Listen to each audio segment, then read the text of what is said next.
Hello everyone, welcome back to the Forest Hill Library. Today we will learn about the history of the jack-o'-lantern and read a short book about the Halloween Queen. Pumpkins with funny, scary faces and illuminated by candles are a sign of Halloween season, according to the history.com. The practice of decorating jack-o'-lanterns originated in Ireland. The name jack-o'-lantern comes from an Irish folktale about a man named Stinky Jack. Irish immigrants brought the tradition to America, home of the pumpkin, and became an integral part of Halloween festivities. The legend of Stinky Jack. People have been making jack-o'-lanterns at Halloween for centuries. The practice originated from Irish myth about a man named Stinky Jack. According to the story, Stinky Jack invited the devil to have a drink with him. True to his name, Stinky Jack didn't want to pay for his drink, so he convinced the devil to turn himself into a coin that Jack could use to buy their drink. The legend of Stingy Jack. People have been making jack-o'-lanterns at Halloween for centuries. The practice originated from an Irish myth about a man nicknamed Stingy Jack. According to the story, Stingy Jack invited the devil to have a drink with him. True to his name, Stingy Jack didn't want to pay for his drink, so he convinced the devil to turn himself into a coin that Jack could use to buy their drinks. Once the devil did so, Jack decided to keep the money and put it into his pocket next to a silver cross, which prevented the devil from changing back into his original form. Jack eventually freed the devil under the condition that he would not bother Jack for 1 year, and that Jack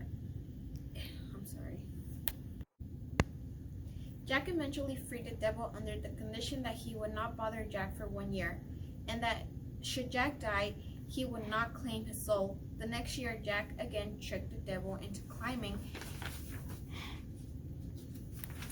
into a tree to pick a piece of fruit. While he was up there in the tree, Jack carved a sign of the cross into the tree's bark so that the devil could not come down, until the devil promised Jack not to bother him for 10 more years. Soon after Jack died, as the legend goes, God would not allow such an unsavory figure into heaven.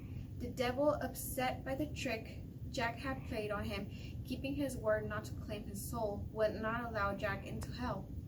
He sent Jack off into the dark night with a burning coal to light his way. Jack put the coal into a carved-out turnip and has been roaming the earth with ever since. The Irish began to refer to his ghostly figure as Jack of the Lantern, and then simply Jack-o'-lantern. In Ireland and Scotland, people began to make their own versions of jack-o'-lanterns by carving scary faces into turnips of potatoes and placing them into windows or near doors to frighten away Stingy Jack and other wandering evil spirits. In England, large beads are used. Immigrants from these countries brought the jack-o'-lantern tradition with them when they came to the United States. They soon found that pumpkins, a fruit native to America, would make perfect jack-o'-lanterns. The Halloween Queen by Joanne Holub, illustrated by Theresa Smith.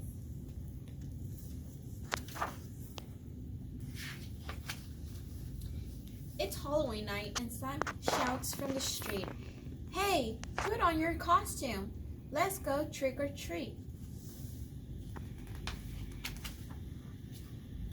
We ring every doorbell. We're not going to stop till we fill our bags to the very tip top. But one house is spooky. I try to sneak past. I don't stop. I don't look. I just run by fast.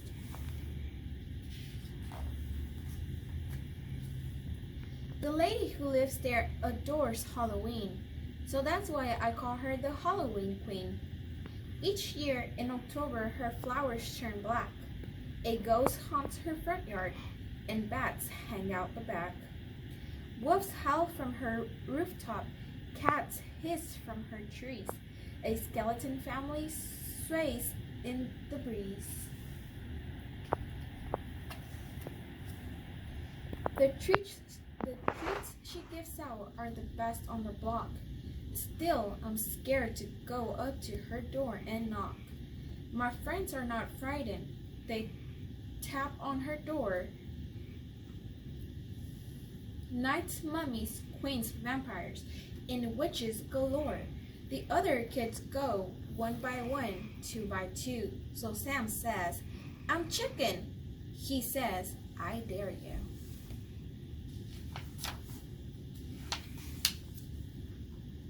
I take one step forward and more after that.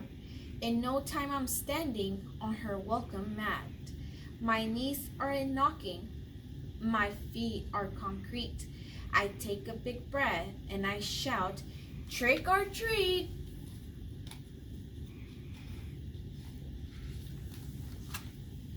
The spookiest person that I've ever seen creaks open the door. It's the Halloween Queen. Her fangs are quite ghoulish. She has ruby lips. Her glittery glasses have bugs on the tips. The Halloween Queen croaks, "Hello," with a grin. Her door opens wider. She says, "Do come in." Before I run off, before I can hide, she reaches out, grabs me, and scoops me inside. I peek through my fingers. I peer through the gloom. Weird music and giggles flow all through the room. I shake and I shiver. Where is everyone?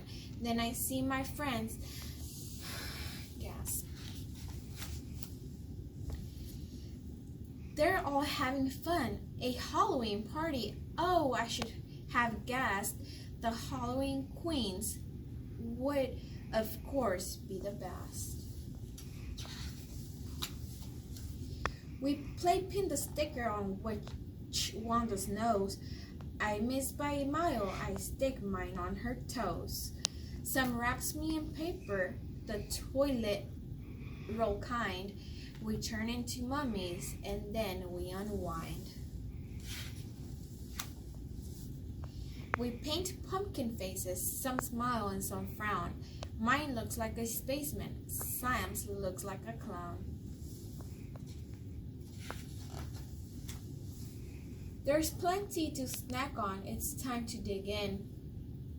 I cannot decide quite where I should begin.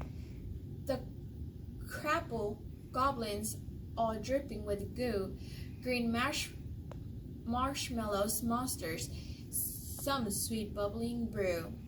The critter top cupcakes, a popcorn eyeball. It's too hard to choose one, so I try them all. The snacks have been snacked on, the games have been played. At least it's time for a costume parade. Soon the clock in the hall bonks 13 sad songs. The Halloween Queen croaks out 13 so longs. As I look behind me, she slips out of sight.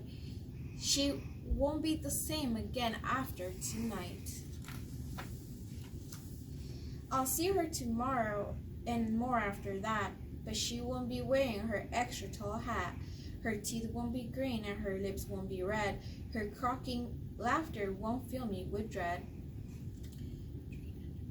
The skeleton family won't sway on her lawn. The ghosts, bats, and goblins will all be long gone. The Halloween Queen will change from a creature back into Miss Green, my favorite teacher. Thank you for joining us. Don't forget to upload your pictures to our Facebook page or email us to fhplstaff@gmail.com.